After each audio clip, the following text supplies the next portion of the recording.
Another long ride na naman mga tropa ang naisingit natin bago tuluyang mag-uulan.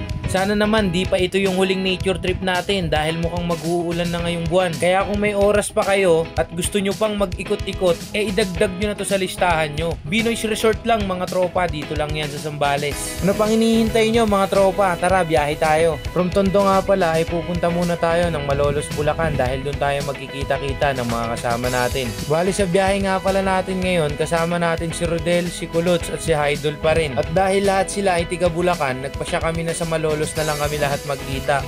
Dahil ako lang naman yung manggagaling ng Manila. Nung nagkita-kita nga kami sa Malolos, dumire-diretso na rin kami at di na rin kami nagpintuhan dahil late na naman ako. Medyo mabilis din yung naging biyahe namin kasi nga medyo malayo yung pupuntahan kaya hindi muna kami nag-stop over. Kaya pagdating namin dito sa Bataan, halos madilim pa rin naman. Sobrang smooth nga pala na naging biyahe namin dahil maganda yung desisyon namin na mas agahan ang pagpunta para mas mag-enjoy kami at mas magtagal kami sa resort kaysa sa kalsada. Sobrang ganda talaga ng daan dito sa Bataan. Bukod sa marami ng kurbada, talagang walang ganong lubak dahil sobrang ganda ng kalsada. Bali, ang isi-search nyo nga lang pala Fox Binoy's Resort at hindi na kayo maliligaw mga tropa dahil reachable naman to. At nung dumating nga pala kami ng Olongapo, medyo maliwanag na rin pero tinuloy-tuloy lang namin yung biyahe kasi nga wala naman kami magandang hihintuan. Kaya kung babiyahe kayo dito, siguradong itutuloy-tuloy nyo lang din yung biyahe dahil siguradong mag-i-enjoy kayo sa mga kurbadang daanan. Sa mga kurbang daanan pa lang, siguradong masusulit nyo na yung long ride nyo rito. Nakaka-enjoy yung mga kurbada pero lagi nating iisipin yung mga taong nag-aantay sa atin na makauwi tayo ng bahay. Siguraduhin nyo lang din na tamang bahay yung uuwian nyo. Naku po, alam ko yung mga ganyan ha. Ang ganda na ng sikat ng araw dyan pero sobrang aga pa nyan mga tropa kaya sobrang aga namin makakarating sa aming pupuntahan. Nang makarating kami ng Subic, halos kalahati na nga rin ang binabiyahe namin kaya nakakaramdam na rin kami ng gutom. Kaya mas minadali na namin ang biyahe para nga makapagpahinga na rin sa resort at doon na rin makakain. Malalaman nyo nga rin pala na kapag malapit na kayo dito sa resort, makikita nyo na tong napakagandang lugar na to. Makikita nyo tong isang napakagandang open area na sobrang sarap talaga magpalipad ng drone. Sobrang aliwalas talaga ng paligid dito at napakalinis din. Kaya tulad ng lagi kong sinasabi, maging responsable tayong lahat sa mga lugar na pupuntahan natin para ma-maintain naman ang kalinisan.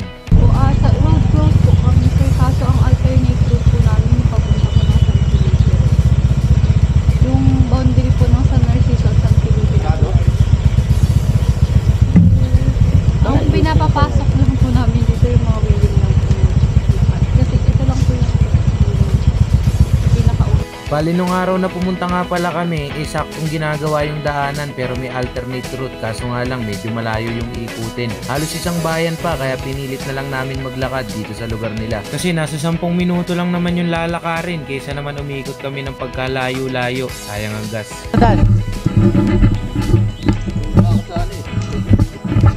Tanga, 10 minutes, wala pa nga daw 10 minutes. Pero yung may kawayan daw doon na tulay. Pag nahulog ka doon, 30 minutes ka, gago ka. Huwag kang umayos ng lakad mo, ngayop ka lang mahulog ka. Sobrang ganda ng tanawin dito mga tropa, kahit naglakad lang kami talagang nag-enjoy kami. At saka hindi umabot ng 10 minutes yung nilakad namin, halos 7 minutes lang din nandito na kami sa magandang resort na to. Pagkakita ko pa nga lang dito sa taas, nasabi ko na nasulit yung biyahe at talagang hindi ko pagsisisihan yung naging biyahe ko na to. Nandyan nga pala yung contact number nila mga tropa, pwede kayong mag-book or walk-in. Mas maganda kung mag-book kayo para siguradong may aabutan kayong cottage. Dahil sa ganda ng lugar na to, talagang napupuli book sila. Kaya kung ako sa inyo, mag-book na lang kayo at wag nyo kaming gayahin. Natsambahan lang namin dahil nga weekdays. Bali yung cottage nga pala nila dito nagre-range lang sa 400 to 1,000. Sa ganito kagandang lugar, hindi mo akalain na no entrance to. Oo, tama yung narinig mo, no entrance nga to. Ang tanging babayaran nyo nga lang pala dito ay yung cottage. May tindahan din dito at pwede kayong magpaluto ng mga pagkain na gusto nyong ipaluto. Meron din silang maayos at malinis na CR. Kung gusto nyo nga pala masolo yung lugar, sa halagang 4,000 pesos,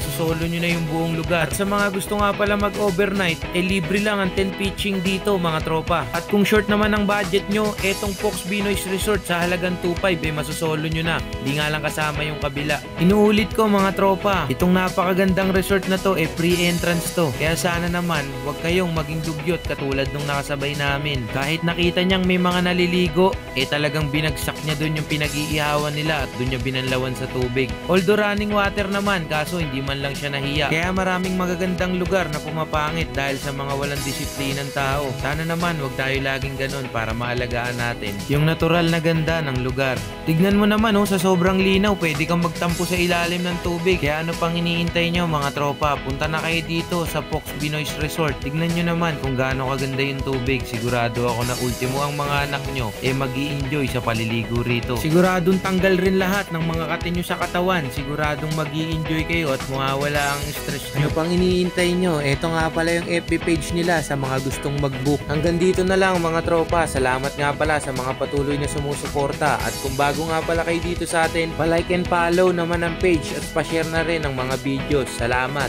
Peace!